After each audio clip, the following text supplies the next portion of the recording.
So these are different accounts of how things came to be, based in different parts of Egypt. And there are many of these. It's very, very complicated. But the underlying story is the same, even though the names might be slightly different, the details might be slightly different. I think the nearest thing you can compare it to, the Egyptian religion, is actually Hinduism, which I think is the oldest religion which still exists in its ancient form, is still practiced, and has a number of similarities to Egyptian religion. For example, the use of animal forms to represent ideas, types of behaviour, and so on.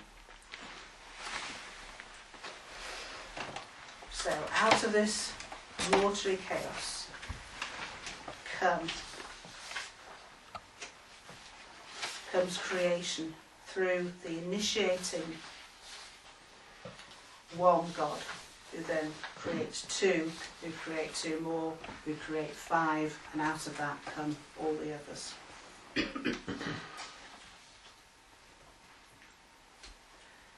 You have Osiris, the first farmer, the first king, who is also a god, who is one of the offspring of Geb and Nut, the sky and the earth. And you have this division into pairs of opposites. You have order, the civilization along the Nile. You have chaos, the desert on either side. You have chaos at the beginning of creation.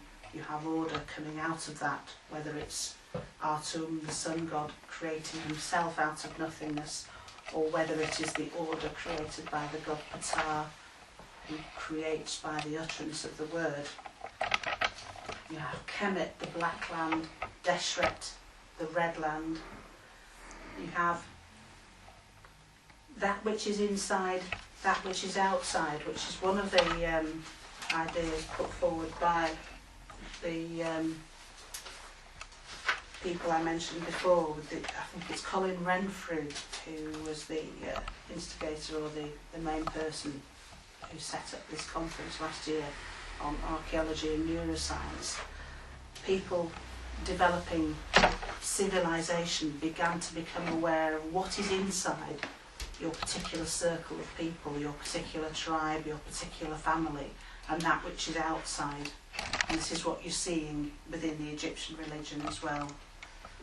What's inside the palisade at night, what's outside it. You've got your domesticated animals on the inside, you've got lions, you've got hippopotami, you've got antelopes, all sorts roaming around on the outside. You've got civilization, you've got the untamed, stormy, dangerous outside. Egyptian art, just very briefly, is also very ordered to show the organised nature of society. So if you have a papyrus painting, you'll have something going on there.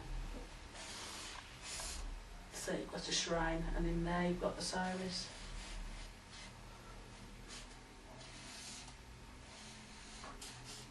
In a shrine, you've got various other things going on. It's all within a limited boundary. They actually were the inventors of the original strip cartoon. And if you have something, very interesting pieces from the pre-dynastic period, going back to about 3,500 years or earlier, you have slate, very large slate pallets, which would have had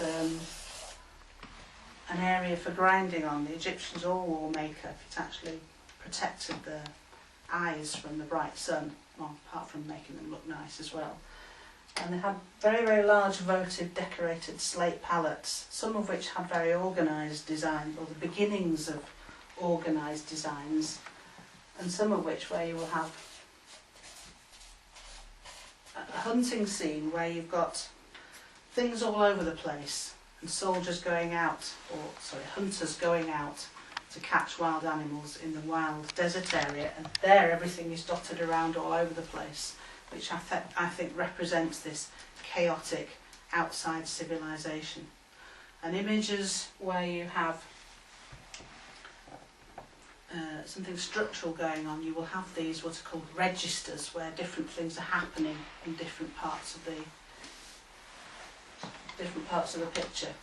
There's another very large votive palette in the very early period, which represents a king who may be one of the first kings who actually united Egypt under one ruler, and it's broken into 3 distinct registers, different things happening in each one. And in the middle one you have a picture of the king actually hoeing the ground, which is the king being involved in, or perhaps ceremonially opening one of the irrigation canals or digging an irrigation canal. So the art itself actually shows you the civilised structure and the chaotic outside structure or lack of structure.